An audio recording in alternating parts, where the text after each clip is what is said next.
All right, let's now bring in Ahmed Mayet from the Foundation for Human Rights to weigh in on the Tembisa events that claimed 4 lives yesterday. 2 were allegedly by the hands of police. A very good afternoon to you. Thanks so very much for joining us. Good afternoon. Thank you for inviting me, and good afternoon to all the listeners. You're most welcome, sir. Let's first start by establishing the right, of citizens to protest. Of course, that is enshrined by law and in our constitution. But also on the back of that, what order and responsibility does that right come with? Yeah, there are some responsibilities with the right to peacefully and unarmed protest. And if the gathering is more than 15 people, of course, then it's no longer just a demonstration, it becomes a gathering, and a gathering has more onerous conditions. And the more onerous conditions include that you have to inform the authorities 7 days before you're going to hold the gathering. Of course, you'll appoint a convener. The people who are going to organize the gathering will have to appoint a convener, and the convener will deal with the authorities you are protesting against. And if you want to hand over a petition or whatever, you would make arrangements within 7 days that you are going to be holding this gathering. So it allows people to regulate the gathering, that it remains peaceful and unarmed.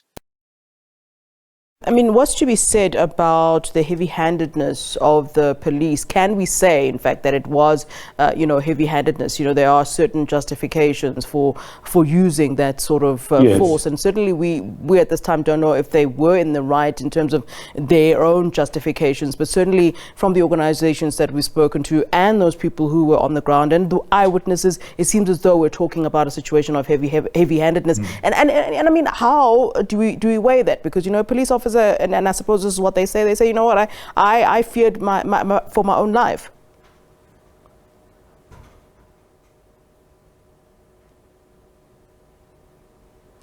Dr. Ahmed, you still unfairly, there? People are being asked to pay a huge amount.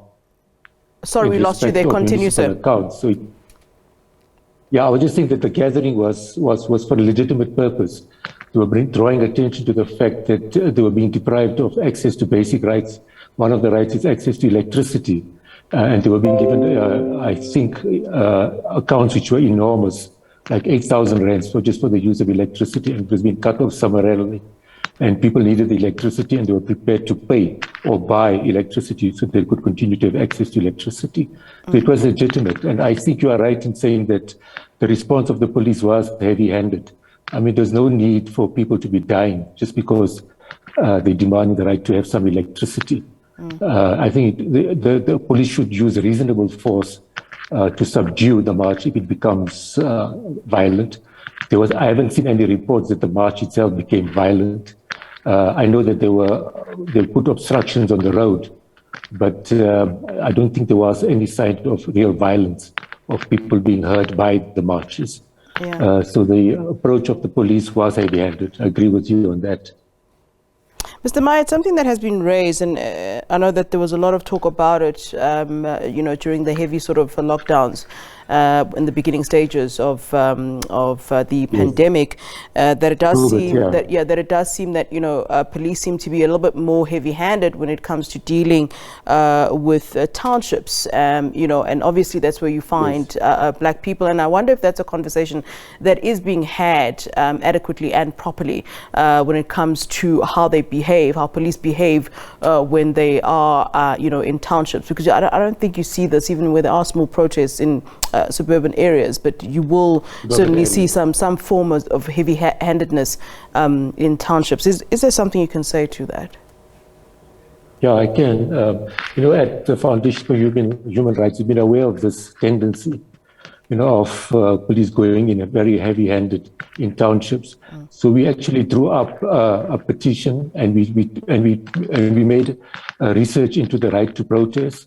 And we've drawn up a pamphlet which we made available on our website, and we've given it to civil society organizations in townships to make them aware of their rights, that they can't be bullied by the police, that they have a right to demonstrate. It's a right which is enshrined in our constitution. And it's the only way in which you can get authorities to understand the plight of poor people. They can only do that if they have the right to protest. Otherwise, how are they going to make people aware of their plight? So I can't understand why always, when there is a march in the township, that we have to hear about people being hurt and people being shot. It's something which has to stop. It is a tendency which is okay. Yeah. All right, well, let's leave it there. I think we're losing sound with you there. Ahmed Mayet were talking to us then and weighing in on the situation in Tembisa. He's from the Foundation for Human Rights. Of course, 4 people have been killed yesterday, 2 allegedly by the hands of police.